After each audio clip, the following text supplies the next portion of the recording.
Ô Luiz, pô bicho, como é que você tá, cara? Pá!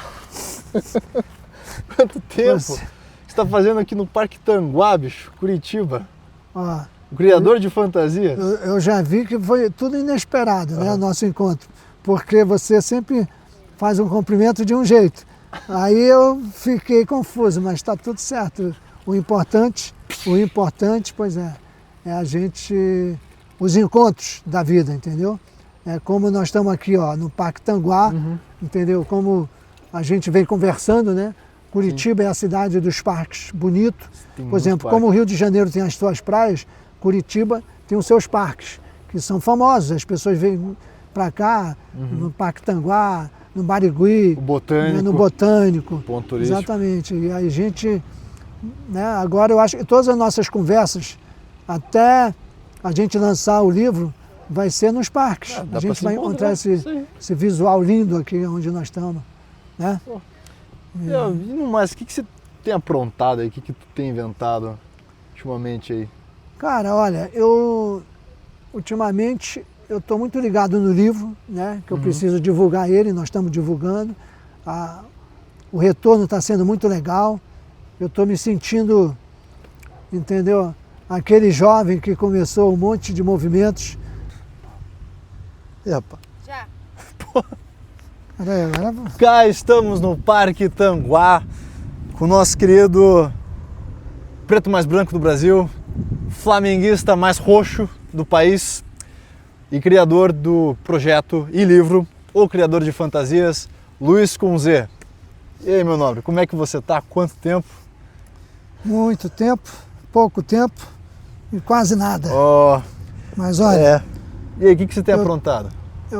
Cara, eu tenho torcido muito pelo Flamengo, né? Que teve na Libertadores, ele está perigando. Então eu estou concentrado desde hoje até quinta-feira, entendeu? Esperando a partida que o Flamengo vai ganhar de 3-0, entendeu? Vamos ver se o Timão vai ganhar? Vamos. Eu quero ver. Eu quero ver lá se o Júnior, que agora né, era jogador do Flamengo, agora é comentarista da TV Globo. Tá com saudades dele? Se ele vai... saudade assim, da época que ele, quando acabava o jogo do Flamengo, ele ia lá num local onde eu fazia direção artística lá no Leblon, do Rio de Janeiro. Acabava os jogos lá, às vezes eles iam para lá tocar percussão, e se encontrava lá um telinho da Mangueira que morava em frente. Isso aí eu já contei, né? Mas eu estou só recordando. Claro, que é uma época, faz parte do... É uma época de ouro, assim, da minha vida e do Flamengo também, que era na época do Zico, do Júnior. Que ano que era isso aí? Olha, o Zico e Júnior, eles tiveram duas fases, né? Tiveram uma fase juntos, em 80, aí para frente o Flamengo ganhou tudo, foi campeão mundial, ganhou do Peñarol. E aí depois... O Júnior foi para fora, foi vendido para a Itália, depois ele voltou. E aí foi nessa época aí que ele ia nesse lugar aí no Leblon, que era uma casa noturna que eu fazia direção artística. Em frente à casa então morava o Telinho da Mangueira. Tu conheceu o Júnior então? A gente sentava lá, batia papo. Ele me convidou para algumas coisas que eu não podia ir. Na época eu estava sempre trabalhando demais. Pô. Então um abraço aí pro Júnior. Saudades aqui, ó. Nosso querido tá mandando um abraço pro senhor. Ele me chamava... Senhor, cara. Ele me chamava de Barba. Eu era o Barba naquela época, eu usava barba. Mas e aí? Pô, e eu soube também que você, né, tem o seu livro. O que você apresenta? Tá com o livro aí? Ó, tô com o livro aqui. Essa capa antiga. É porque essa capa aqui era antiga. Tudo começou com essa capa aqui. Eu criei essa capa, fizemos um livro no papel, né? Mas aí faltou, eu achava que estava faltando uma coisa mais criativa, né? Do criador de fantasias. E o que cada coisa na capa representa? Dá pra ver que tem o carro, tem a borboleta. O pessoal que for comprar o livro pela internet no momento, Essa- vai ver que a capa atual ela é laranja, mas contém os mesmos elementos. O carro, a borboleta, a lua, o rio. Essa imagem, ela representa várias coisas dentro do livro, tá? Por exemplo, quando eu fui criado aqui nesse local, a gente viu várias vezes o Réveillon, né? Em Copacabana. Então, no dia que eu resolvi fazer essa capa, eu estava passando em frente, eu tenho um Honda Civic, e eu estava passando em frente dessa imagem aqui do Carlos Drummond de Andrade. E ali, quando eu passei olhando para aquela imagem, lembrando dos Réveillons que nós passávamos aqui, né? Essa era um local da praia que eu peguei muito sol, né? E aí eu fiquei pensando, pô, Carlos Drummond de Andrade, que é uma referência na minha vida também.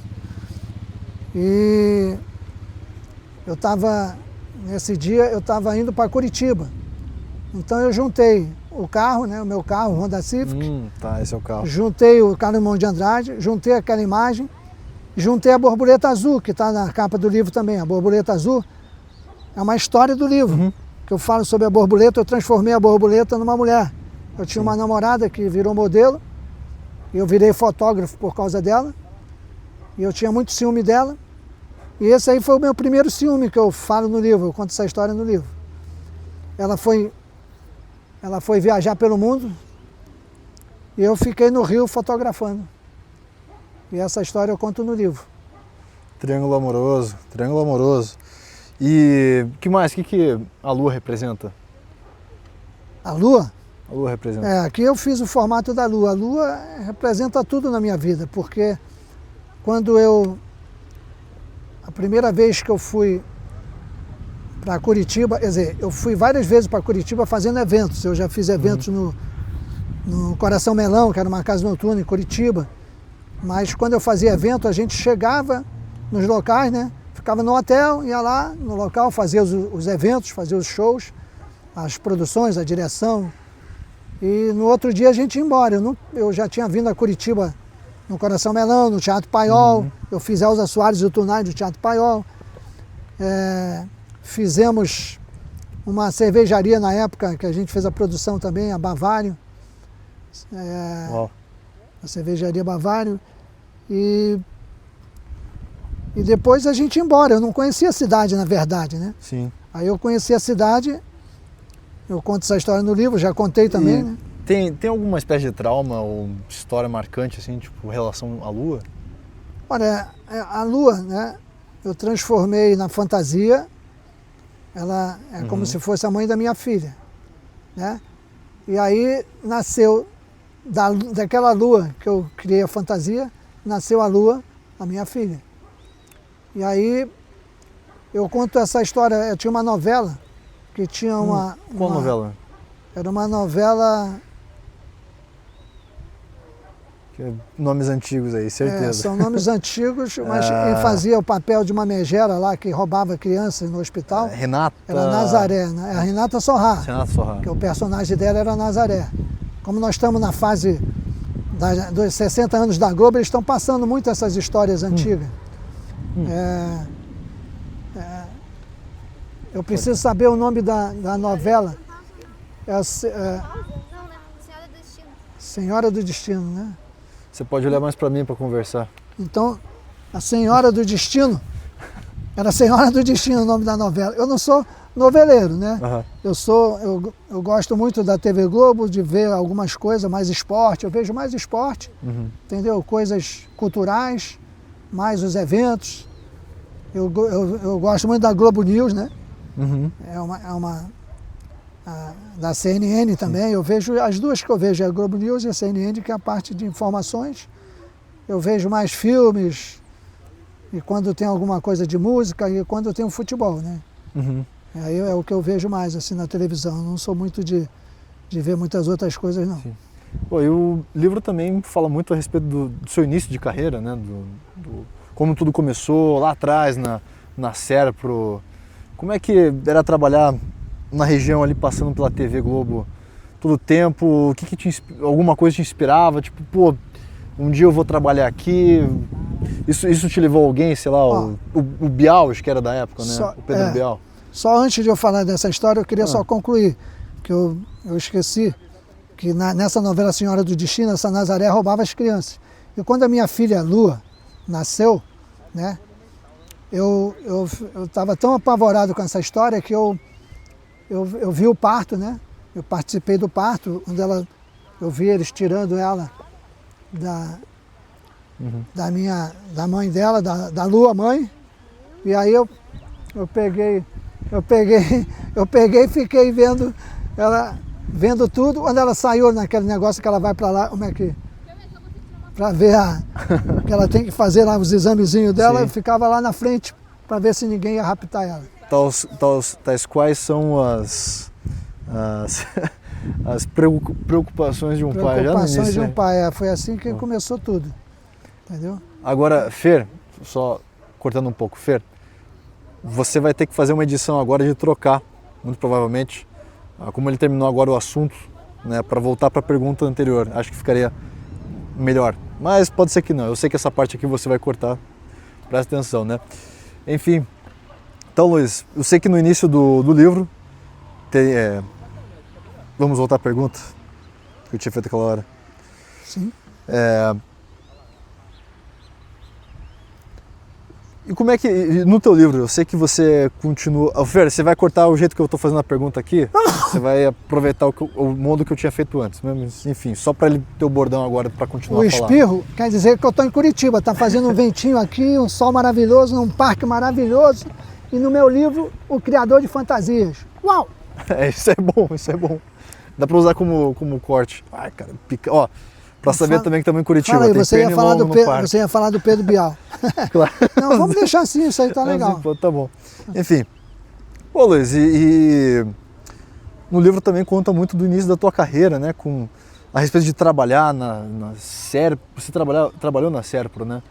O Serpro passava em frente à TV passava Globo. em frente à TV Globo, eu já contei essa história, mas eu vou tentar dar uns detalhes. Aqui o Serpro, eles me pagaram um curso remunerado de computador, operador de computador, e a tendência era eu chegar a ser analista de computador, porque eu tenho vários amigos lá e ficaram no Serpro e eu saí, porque eu passava em frente à TV Globo, e uma vez eu fui ver um evento, que eu ganhei um convite de uma cenógrafa da Globo, eu já conto essa história, por isso que eu gosto muito de falar da TV Globo, porque tudo foi ali que mudou algumas coisas, né? Que eu já escrevia, aí eu fui nesse evento, era um grupo chamado Os Camaleões, que participava o Pedro Bial e o Klaus. Ah, pô. Entendeu? Aí o Pedro Bial foi aonde eu vendo ele fazer poesia, até hoje ele é minha referência, assim, sabe? Sim. E eu, naquele dia, eu sempre digo isso aí, transformou o meu entusiasmo poético, me transformou, porque uma coisa é você escrever como eu fazia o futebol. O futebol eu nunca levei como se fosse profissional. Sim. Mas eu joguei tão bem futebol que aonde eu chegava jogando bola, eu me destacava. Tu chegou a ser chamado para... Eu fui chamado, eu tive um chamado para o Fluminense, aí antes de eu... Ah, que é flamenguista, né? Então, não, mas eu cheguei, só que eu tinha uma festa para você ver. Vou contar essa história. Tinha uma festa da neta do Paulo Gracindo, que é da TV Globo. Ele tinha uma novela nessa época, ele estava estourado, uma novela era Paulo Gracindo, eu acho que... Eu não lembro o nome da novela, eu não sou noveleiro, mas o Paulo Gracindo era avô dessa minha amiga, que de 15 anos, ela foi fazer a festa dela de 15 anos, eu acabei, eu mexia no som, eu mexia na luz, eu era o cara, sabe? Eu digo muito assim, que eu comecei com 15 anos de fazer som em luz, mas isso eu não era profissional, eu era amador, eu comecei assim a mexer, né? A gente, quando reunia os amigos, por exemplo, lá eu morava num local que tinha uma piscina lá, a gente fazia uns eventos na piscina, e é sempre eu que mexia no som e na luz. Então ali começou eu tinha 15 anos. Aí depois, com 17, eu comecei a fotografar, mas só virei profissional depois, né? Entendeu? Que legal, que legal. Só com a sensação... Ah, tá. Essa história também eu conto assim... Tinha mais pessoas que você se intrometeu? O Roberto Talma, talvez? Mas isso aí já foi depois, ó. Ah, esse depois. Estou falando da ordem aí, é a ordem. Então, corta, recorta. Cazuza. Não. Cazuza depois. Tá bom. Escreveu não. Mas você escreveu isso. Tá. Você perguntou uma hora que você queria falar sobre. Mas você escreveu isso por causa do livro? O quê? Era justamente do. O livro, já te falei, Isso. ele tem nome, o Criador de Fantasias. Sim. O livro Criador de Fantasia. Ó, tem O quê? que dar uma pausa aqui agora. Dá uma pausa e liga de novo que a gente começa. Começa da onde? Aqui, ó. É que tinha uma hora Aí, que você aí a pediu Fernanda dá esse corte aí para nós. Uhum. Principalmente dos anos 80, anos 2000, eu participei de todos os movimentos depois da ditadura, né? Que eu participei do finalzinho da ditadura. Caramba. Fazendo o Vamos ao Teatro, a Câmara de Sim. Arte, né? E foi muito legal, né? Eu estar refazendo esse livro, está me levando, é uma terapia, né? Eu estou Você voltando. rebusca coisas do passado, mas também para tirar as coisas do baú deve ser uma coisa bem tipo, olha, lembrei disso. Eu tive e lembrar, Nostalgia. e lembrar de várias coisas. Não, uma coisa que eu não tenho, cara. Ó, eu tenho saudades, mas eu não tenho nostalgia.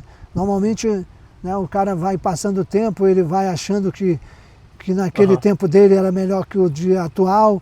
Eu continuo, cara, Deus me deu essa saúde, eu agradeço no livro, né, o Criador de Fantasias. Eu faço muito agradecimento a Deus, a natureza, a saúde que eu tenho, entendeu? Né? Por acaso tu anda com o livro em mãos? Inclusive eu vou falar como é que nasceu o livro, né, o Criador de Fantasia. Nós estamos fazendo todo esse projeto aqui, gente, e vocês fiquem ligados no livro, Criador de Fantasias. E o Criador de Fantasias, eu fiz olha só, o cara que é escritor anda com o livro. Esse aqui foi... mas essa capa é diferente aí. Porque assim, essa capa, nós fotografamos, né? O meu carro, o Honda Civic, o Carlos Drummond de Andrade, o calçadão de Copacabana, tá? O Sol e a Lua, né? E tudo isso aqui tem um significado do livro. Ó. Tem a história, a borboleta azul também, que está aqui, né? É porque... cada coisa tem um seu significado. Tem um significado. A borboleta azul é uma das minhas histórias favoritas. Aliás, toda hora eu falo de uma história, é favorita, porque eu tenho muitas histórias favoritas. A borboleta azul, eu transformei ela numa mulher. No meu primeiro ciúme, na minha primeira desencontro, porque a minha primeira namorada virou modelo, viajou pelo mundo e eu fiquei com saudade. E a borboleta azul, eu transformei ela nessa história aí. Caramba. E o Carlos Drummond de Andrade, ele faz parte, né, é uma referência que eu tenho, e ele está... Essa imagem aqui, eu já passei... Digna do Rio. Eu já passei vários Réveillons, já passei Réveillon onde eu era solteiro, passei Réveillon casado, passei Réveillon com a minha filha Lua, né? Eu tenho a Lua Mãe, no livro tem uma história da Lua Mãe e da Lua Filha. Mas tudo isso aí faz parte da minha história. Então essa capa traduz o livro. Só que depois eu dei uma entrevista para a televisão de Florianópolis, eu conto isso... Tu estava acho que com esse livro, inclusive. Quando eu estava já pensando em lançar o livro físico, né? Mas aí acabou que nós pensamos em mudar a capa, assim, pegar essa ideia... Pelo jeito tá bem mudado. Assim, fazer uma coisa mais desenhada, mais, entendeu? Mais artística. Isso. Bem o Criador de Fantasia, né? E aí nós resolvemos lançar pela Amazon o livro online, antes do livro físico. Agora nós devemos lançar até o final do ano, desse ano, a gente vai lançar no Rio e São Paulo, fazer o lançamento lá para todo o Brasil, né? O livro físico. O livro físico. Aí já vai ser uma capa nova, com essas histórias todas que nós vamos... Você fala bastante da Lua, inclusive, no livro. A Lua... de simbolismo. No livro, cara, a Lua é a história que eu conto quando eu cheguei em Curitiba, né? A Lua e a Luazinha. Eu conheci uma lourinha que parecia... que eu transformei o personagem no livro, é a Lua Mãe, né? E da Lua Mãe nasceu a Lua Filha.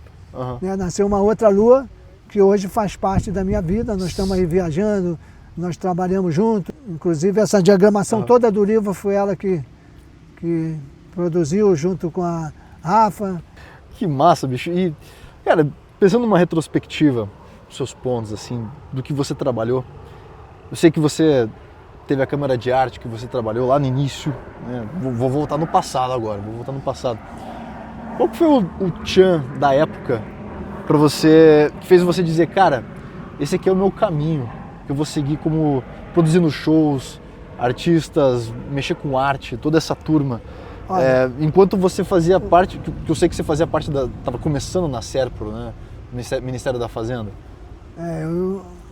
O Serpro, assim, eu tinha saído eu tinha pedido demissão do Ministério das Comunicações. A minha vida foi tudo ligado às comunicações. Você vê que eu já, sabe, garotão, já comecei a fazer ministério e eu nunca fiz uma coisa só, né? Depois eu vou contar essa história do 3 em 1, né? Que minha apelidade de 3 em 1. E eu digo no livro que eu tive várias vidas e várias profissões, porque a minha vida ela foi toda recortada de coisas. Por exemplo, o Ministério das Comunicações, eu não estava satisfeito. Eu sou o único maluco que pede demissão de um emprego federal. Aí saí, isso em Brasília, eu trabalhei 4 anos lá. Mas eu ficava... Isso numa época... Isso aí é tudo anos 80 para cá. Então assim, ó, eu pedi demissão e vim para o Rio. Tá? Mas eu não parava, porque quando eu estava em Brasília, até hoje eu faço isso, né, de Curitiba e Rio. Eu nunca me desliguei do Rio. Eu saía de lá, quase todo final de semana eu estava no Rio. Eu trazia os amigos de Brasília para cá, entendeu? Eu fiz isso a vida toda. Em São Paulo eu trabalhei na TV Cultura, em São Paulo, né, apresentando artistas, e eu ficava sempre na ponte aérea. Eu tinha hotel, eu tinha tudo lá pago, mas eu não conseguia deixar o Rio de Janeiro.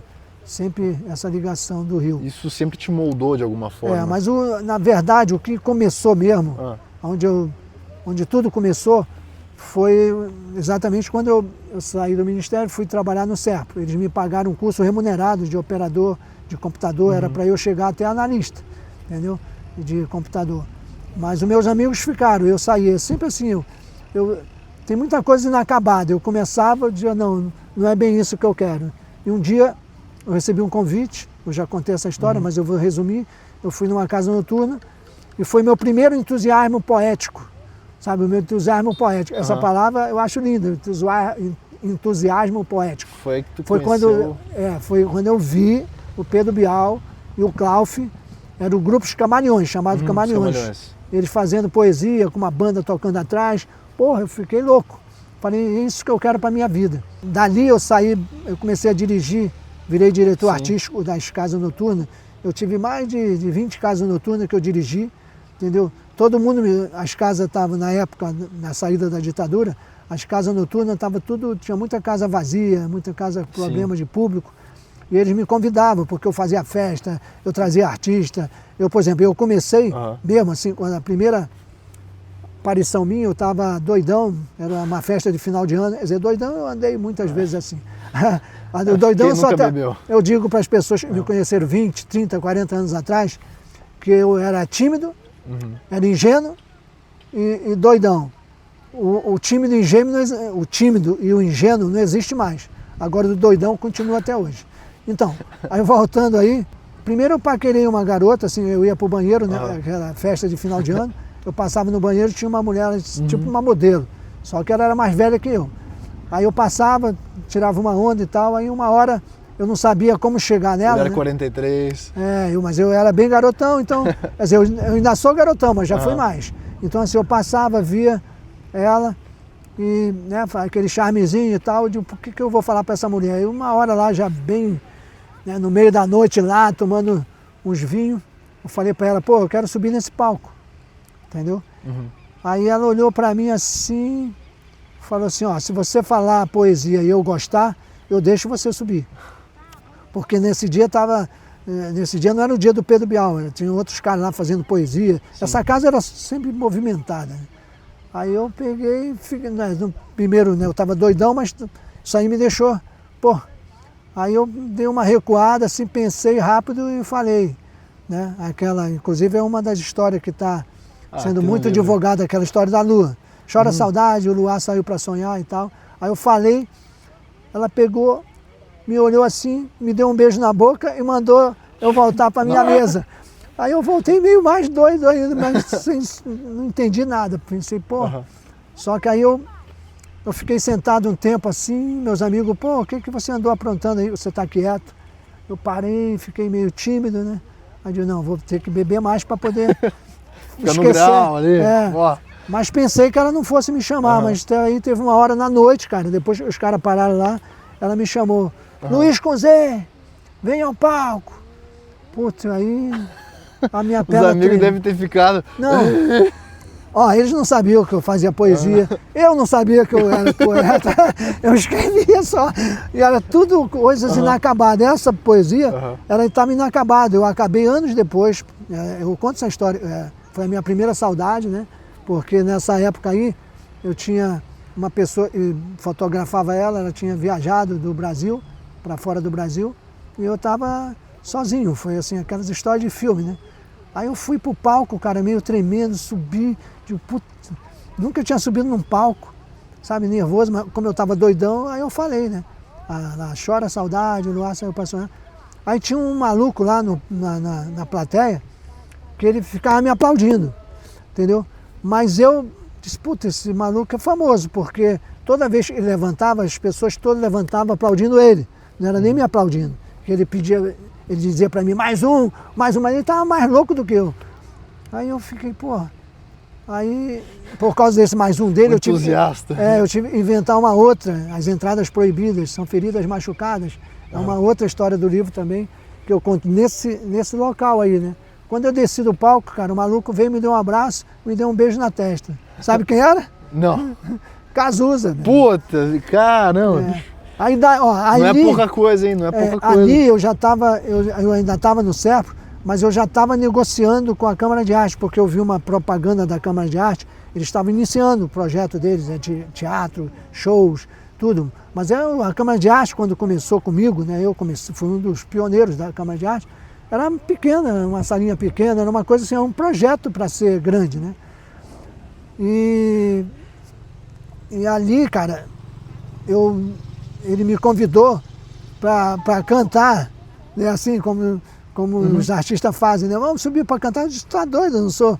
Ele estava muito louco, né? Ó, nesse lugar eu conheci vários outros artistas, Tunai, foi aí que eu conheci o Tunai, AGP, tem vários artistas, o Ed Mota estava lá, o Ed Mota é um cara mais na dele, assim, a gente só se viu, assim, né? Tinham vários outros artistas lá, Djavan frequentava esse lugar. Então, assim, eu sou privilegiado por esses encontros. Era uma espécie de Grécia, a certo modo. E aí, por exemplo, ele fez na época, eu lembro disso, isso foi o primeiro projeto grande assim, eu vi de perto.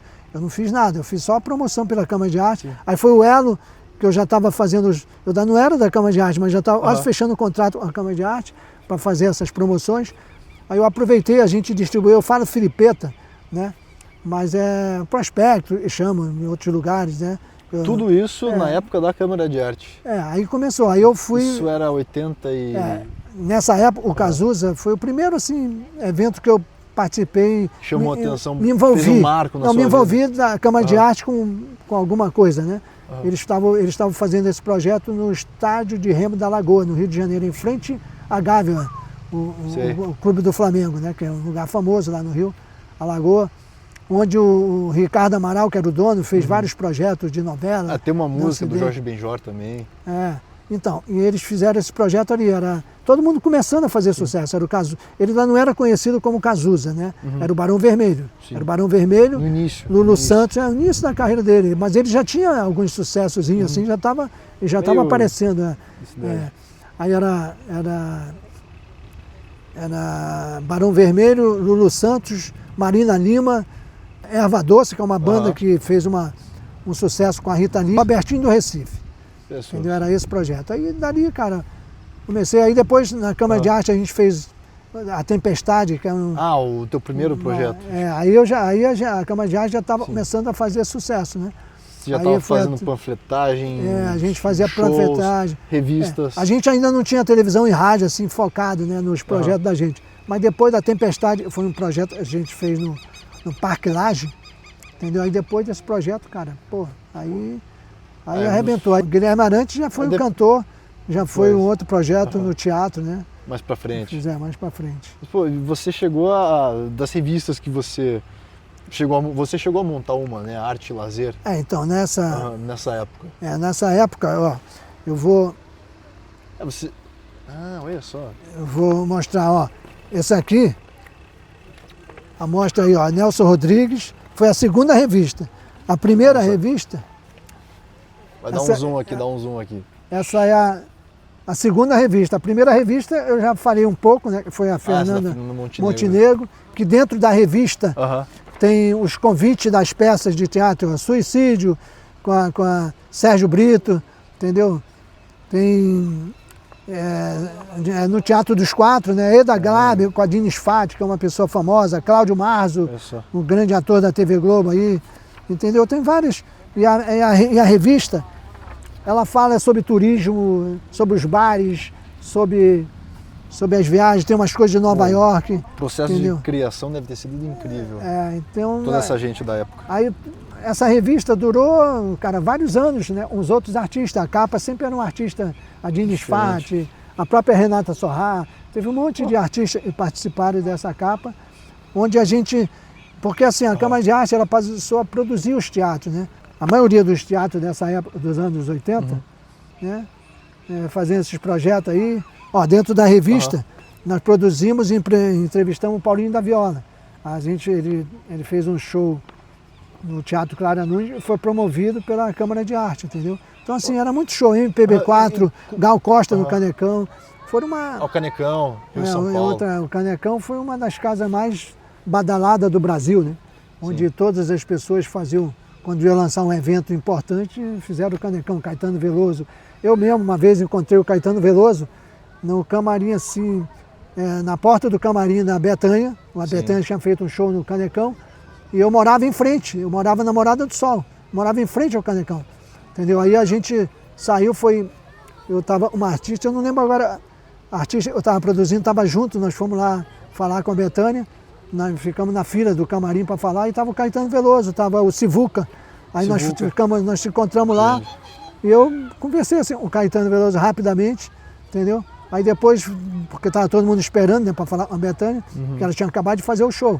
Aí nós vimos o show dela, fomos convidados para ver o show dela e fomos no camarim falar com ela. Aí o Caetano Veloso, assim que a gente falou rapidamente, ele estava com a mulher dele, né, a Paula Lavigne, a mulher atual, né, que eu conhecia a primeira mulher dele, a Dedé, que era produtora do Caetano, ela que empresariava o Caetano quando eu conheci.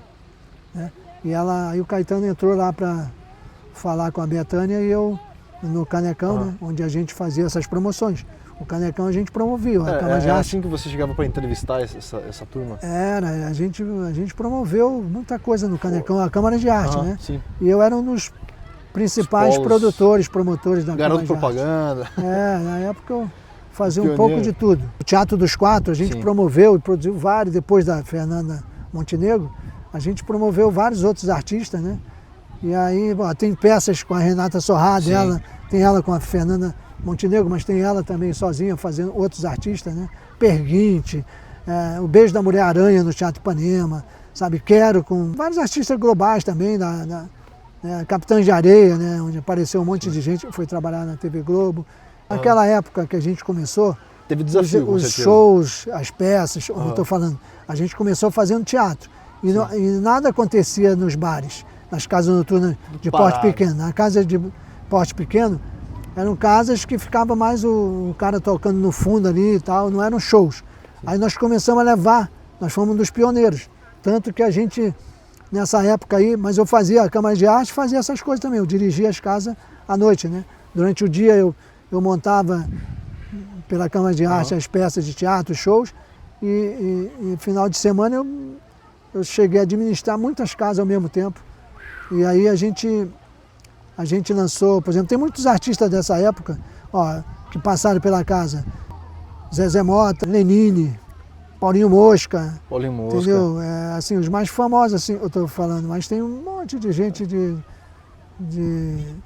jazz que nós fizemos, instrumentais. Com o Tunato chegou a fazer o Jazz Mania também, não foi? Chegou a empresariar ele, inclusive, lá para trás. O Tunai, cara, a gente fez, nós fizemos várias casas do Rio, né? O Pipo, o Jazz Mania, e o Tunai, eu já contei essa história, eu produzi, empresariei, entendeu? Depois né? Foi Elza Soares, AGP, tem vários outros artistas que eu produzi. Por exemplo, um cara eu fazia nessas casas, Jorginho do Império, foi muito meu amigo. A gente fez várias casas no Rio de Janeiro. Teve uma casa lá que ele tocava comigo todo dia. Tem muitos artistas que eu nem falo, né? Porque foram muitos, assim. E projetos, né? Nessa época do Tunai, por exemplo, do Tunai nós fizemos nos anos 90, a Revolução dos anos 60. Nós fizemos o MPB4 representando né, os grandes festivais, a Nara Leão representando a Bossa Nova, os Golden Boys representando a Jovem Guarda e o Terra Molhada, que era um grupo cover dos Beatles, representando né, o rock and roll dos Beatles. Caramba, Luiz, e apesar dessa história toda, pô, tu era um diretor artístico pelo jeito. Tipo, dizia tudo, ia atrás do pessoal. O que é um diretor artístico, assim? Diretor artístico é diferente. Eu, por exemplo, nas casas noturnas, quando eu trabalhava para a Câmara de Arte, a gente fazia as peças de teatro, shows nos teatros. E aí eu comecei a fazer festas nas casas noturnas do Rio. Inclusive tinha uma casa noturna no Rio, ficou bem famosa com o meu trabalho. Sim. Ela tava porque a maioria das casas nos anos 80 estava um problema de público. E aí eu comecei a fazer festa nessas casas. Eu fiz uma festa em frente à Santa Úrsula, é uma faculdade do Rio de Janeiro lá. A rua eu ainda lembro até hoje. Sim. A rua Jornalista Orlando Dantas, o nome da rua. Ficava bem em frente à Santa Úrsula, em Laranjeiras.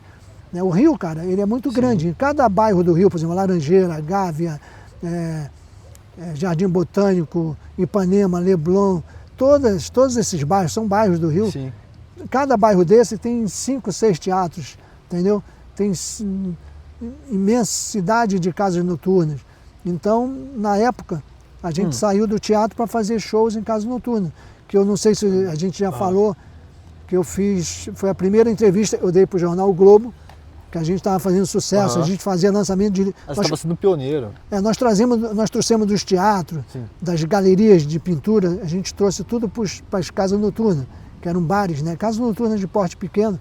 Aí a gente, por exemplo, quarta-feira a gente lançava livros, quinta-feira a gente lançava exposições de pintores, sabe? Sexta, sábado e domingo era... Cara, isso é um movimento cultural... nós já falamos muito disso, você vê. Porque, assim, com a ditadura, foram 2 décadas de esvaziamento cultural no Brasil, entendeu? Então a gente, cara, quando a gente começou a fazer nos anos 80, esses movimentos, a Câmara de Arte, o Vamos ao Teatro, né? Vamos ao Teatro foi uma reunião que a gente participou, eu já contei essa história, na ditadura era vá ao teatro. Sim. Aí eu fui um dos idealizadores, né? Fui idealizador porque eu sempre lutei pela liberdade. Precisamos de você. Que se você lembrar, se ler no livro, se vocês lembrarem e lerem o livro Criador de Fantasias, tem uma história que eu digo que eu prefiro a liberdade do Rio do que a segurança do poço. Sim.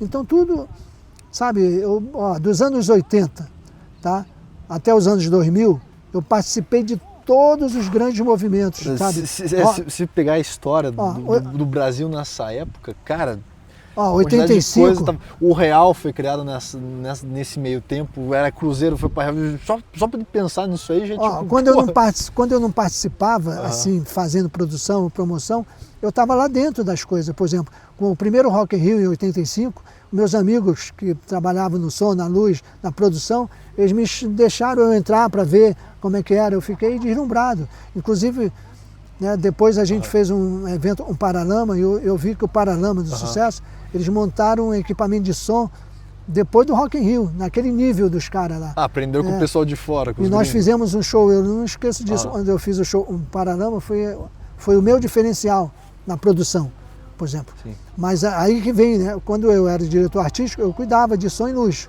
portes pequenos. Mas eu montava caixa de som, eu comecei a montar as luzes nessas casas de porte pequeno, que não tinha isso. Lá o equipamento era horrível, tanto que o Tim Maia, quando ia cantar em umas casas dessas, ele, o retorno, tal, isso ficou famoso. O Tim Maia falando isso aí. Então, eu nunca gostei de ser chamado a atenção. E eu prestava atenção nisso, aí eu comecei a investir nisso aí, cheguei a ter uma parceria, né, que viajamos o Brasil todo aí fazendo esse show, por exemplo, aqui em Curitiba. Tu vê se perder aqui, tu se perdeu tanto em Angra lá, perdeu um tempo, e aqui para Pinhais, né, aqui no sul de Curitiba. Então, antes de falar de Angra, né, porque Angra Foi um lugar onde eu fiquei 10 anos, de 87 a 97, fazendo o último grande evento que eu fiz em Angra, ficou famoso, entendeu?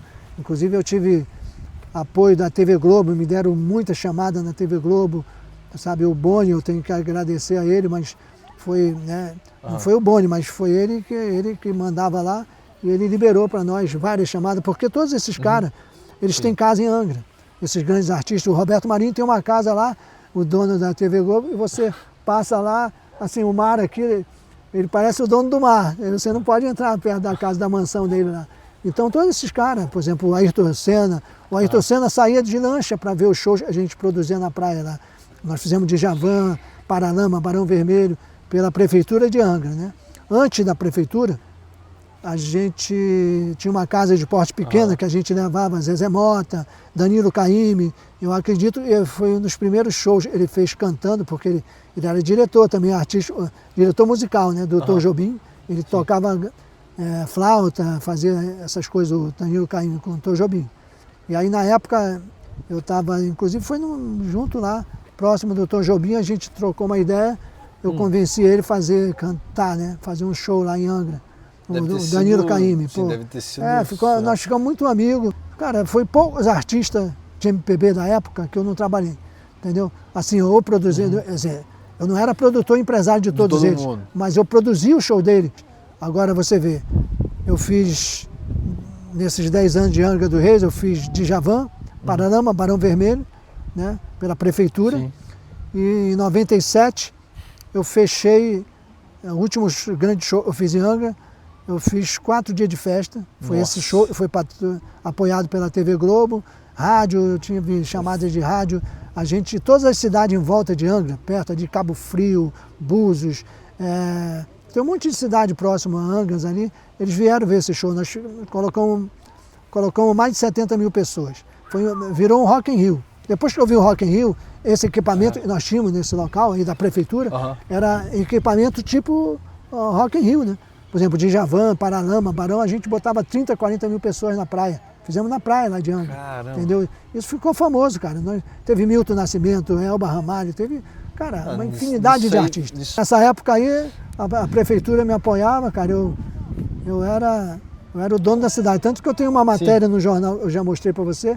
Aquela matéria foi a primeira festa do Peão Boiadeiro no Rio. Eu levei em 97. Por interessante que, pelo nome sugestivo que seja, não teve sertanejo? Ou teve? Não, era 4 dias de festa. A gente fez Exalta Samba na quinta-feira, na sexta-feira foi Cidade Negra, no sábado era Só Pra Contrariar, que ele tinha um outro show que ele estava fazendo em Minas Gerais. Aí nós compramos o show dele de lá, pagamos dobrado para ele, pagamos a multa do show para ele fazer, porque o prefeito queria de qualquer...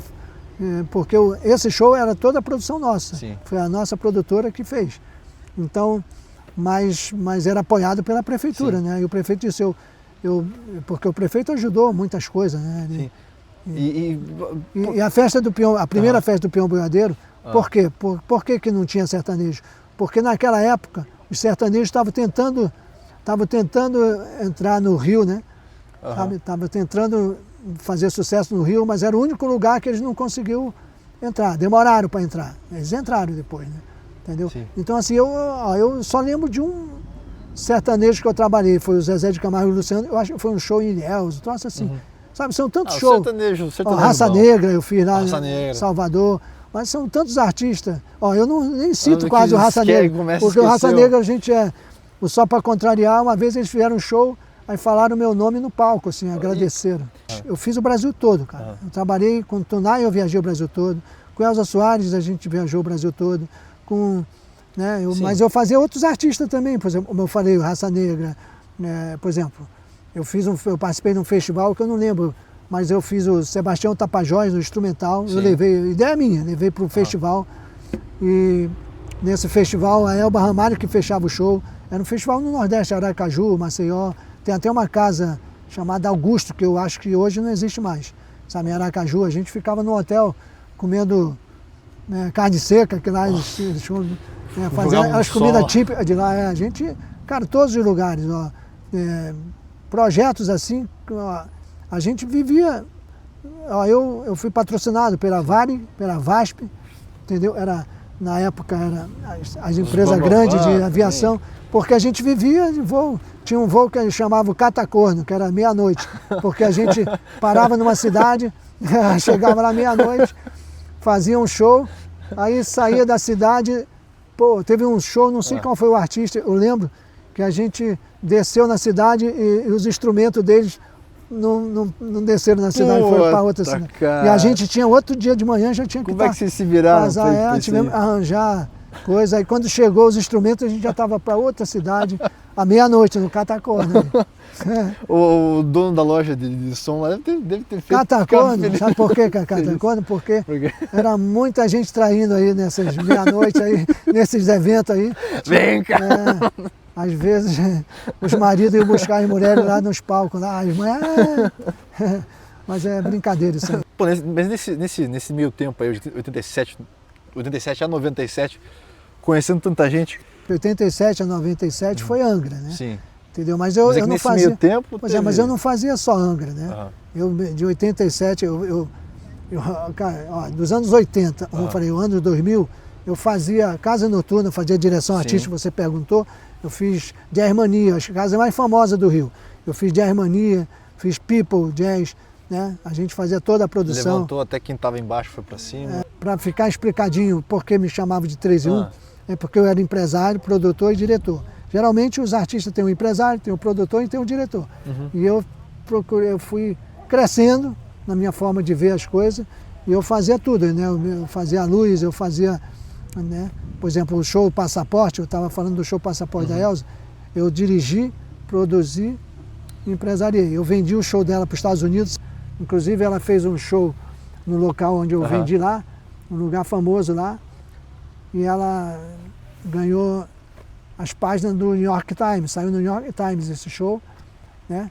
Só que eu fiz o Passaporte, mandei a banda, mandei todo mundo, só faltou eu ir. Aí era para eu ir, mas eu não fui. Por quê? Porque eu estava cheio de outros shows aqui e tal. Eu não fazia, como eu falei, 3 em 1 por causa disso também, eu não fazia uma coisa só, né?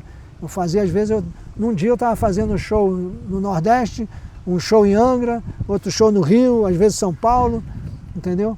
E a Elza era para eu ir. Aí ela ficou lá quase 2 anos, cara, para os Estados Unidos. Ela morou na casa do produtor do Frank Sinatra.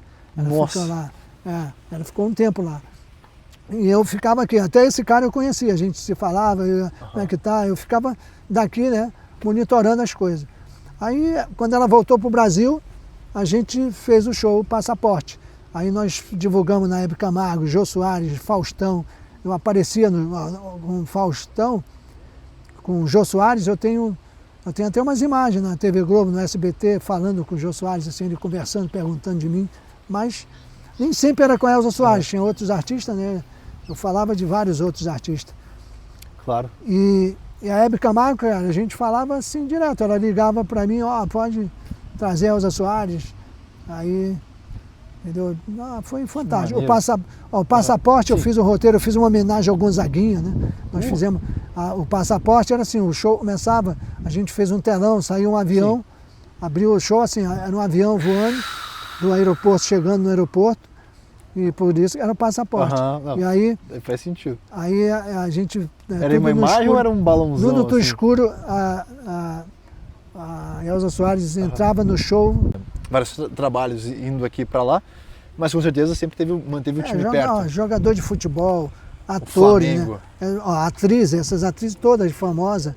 A gente participou a última vez, sabe? Participava assim, né? Nas casas noturnas, de almoçar. Tem um monte de gente. E o Júnior do Flamengo? Então, o Júnior, quando ele foi na casa que o Júnior estava começando nessa casa no Leblon, começando que eu digo assim, né? Foi o início de tudo isso aí. Nessa época era entre 80 e 84 aí, né? Aí eu estou voltando um pouco no tempo, mas depois eu chego lá o Pelé foi em 95, né? Porque assim, eu fazia um projeto de soul, tanto que esse soul era um projeto, porque assim, cara, eu sempre apoiei qualquer coisa. Existia um projeto que era embaixo da ponte, em Madureira, de soul. Mas eu vivia, por isso que eu te digo, os bairros do Rio são, sabe, o Rio na parte cultural, cara, é chocante. Por exemplo, Madureira é como se fosse um subúrbio, mas, porra, lá tem vários projetos, esse projeto de soul, que eu não sei se começou lá, mas eu acho que tomou, tanto que o Pelé patrocinou também essas coisas aí. Aí quando eu cheguei nessa parte, eu fiz, por isso que eu digo, eu pegava os projetos iniciando e transformava eles, que virou o soul, mas que não é... com o Tim Maia, Tim Maia e o Ed Mota, nós produzimos. E tinha outros artistas lá também. Né? A gente participou da produção. Né? E nesse projeto, fazendo esses projetos, eu tive um convite do PC, né? Era através do Pelé, ele era assessor do Pelé. Tá. Né? Ele me convidou para uma reunião, a gente reuniu e eu dei algumas ideias. Inclusive, eu nunca contei isso, mas eu fui patrocinado num programa de rádio. O Pelé que me patrocinou, né? Era o Pelé, ele era o assessor do Pelé. Foi através dele, eu nem conhecia nessa época o Pelé, eu conheci ele primeiro. O Pelé, eu já tinha me esbarrado em algumas coisas fazendo show. Elza Soares, uma vez Elza Soares, o Pelé e tal, mas eu não cheguei a falar nessa época o Pelé. Mas aí o PC, né, me chamou, me chamou a atenção que todas as pessoas que trabalhavam com o Pelé, por exemplo, ele colocou o pessoal que eram os editores lá do Jornal Hoje, da TV Globo, trabalhavam eles iam para minha casa lá, né, eu morava na Morada do Sol, em frente ao Canecão. E aí, por exemplo, o Pelé foi fantástico, cara. Olha, eu já conheci muita gente, né? Mas as duas pessoas que mais me impressionaram, três, né? É o Pelé, a Fernanda Montenegro e o Djavan. O Djavan porque ele é uma referência musical. Samurai, que né? O Djavan ficava só assim, ó, vendo o show dele, que era, sabe, era o cara que eu mais curtia, né, de ver o show. É o Djavan, que para mim é um dos maiores. Eu não digo o maior, né, mas é quase o maior. Com certeza é um dos maiores. Porque é um dos maiores que eu já vi, né, assim que por exemplo, o outro, né, foi tem muita gente. Mas voltando aqui no Pelé, então, a gente fez esse programa de rádio e os caras, os editores do Jornal Hoje, né, eram duas pessoas, a gente se reunia em casa, a gente criava, né, as coisas do programa, entendeu? Eles iam para lá, para minha casa e tal, e assim foi, cara. Agora, fantástico, né, porque o Pelé fez uma festa, eu fui convidado, ele mandou um carro me buscar, você vê. Nossa, chofer. Um chofer e não, tudo. Na época não tinha Uber, né? Convenhamos. Era no máximo um táxi ali. Táxi, o cara aquela ele não mandou táxi. Assim. Ele mandou um carro lá, o motorista e tudo, sabe? Era um carro de luxo, né? Aí foi me pegar, nós passamos na casa pegamos o Piazza, fomos para essa festa, foi um monte de gente nessa festa. Cheguei na festa lá, foi engraçado, porque ele estava num quarto assim, e aí todo mundo na festa e ele no quarto. Eu fui lá, mandaram eu ir no quarto. Quando eu fui lá, eu abri a porta, ele estava sozinho sentado vendo um filme, entendeu? Era cinema dentro desse quarto. Essa casa, cara, tinha 8 andares, entendeu? Ela tinha elevador. A gente entrava no elevador para a casa do Pelé. No último andar tinha uma piscina, eu nunca esqueço dessa cena. A piscina parecia uma cachoeira caindo. Você olhava de onde você via a piscina, parecia a água da piscina estava caindo na rua, que era em cima do morro. Era São Conrado, é um dos lugares mais lindos do Rio de Janeiro, sabe? Onde lá tem as mansões, né? Essa casa não era uma casa, é uma mansão. Então, assim... 6 andares. E fantástico, cara. É uma imagem que eu nunca esqueço. Eu disse isso para ele. Quando eu encontrei o Pelé, para mim, na época, é como se eu tivesse... Eu só via coisas igual ao Pelé. Deus ali, praticamente. Eu só via coisas igual ao Pelé, era Kennedy. Uma vez eu vi o Kennedy no cinema, ele num lugar parecido, o Pelé estava, assim, vendo, né, o filme na casa dele. Eu lembrei disso, eu falei isso pro Pelé. Aí quando o Pelé me viu, né, levantou, veio me conhecer, porque a gente praticamente se conheceu aí. Ele já me patrocinava sem nunca ter conhecido ele. E aí, a gente se abraçou. Cara, ele me ofereceu, parecia, sabe, me tratou assim, me levou, me apresentou para as pessoas. Nessa época ele era ministro dos esportes, né, do Fernando Henrique.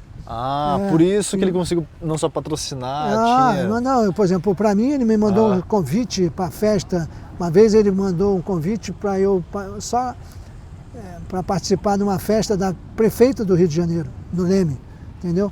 E eu só não fui nessa festa. Aliás, teve umas 2 ou 3 festas, ele me convidou, assim, dessas festas grandes que ele dava, e eu não pude ir, mas, pô, foi fantástico, cara. O Pelé foi uma imagem, a pessoa, né, cara, entendeu? A imagem, Ó, depois si, das- a imagem condizia com a pessoa que ele era. Depois dessa festa, tinha uma outra festa lá, Aham. onde eu não sei se era Xuxa, era um monte de artistas, eles iam para lá, depois a gente já saía dessa festa para lá, entendeu? E o Pelé ia.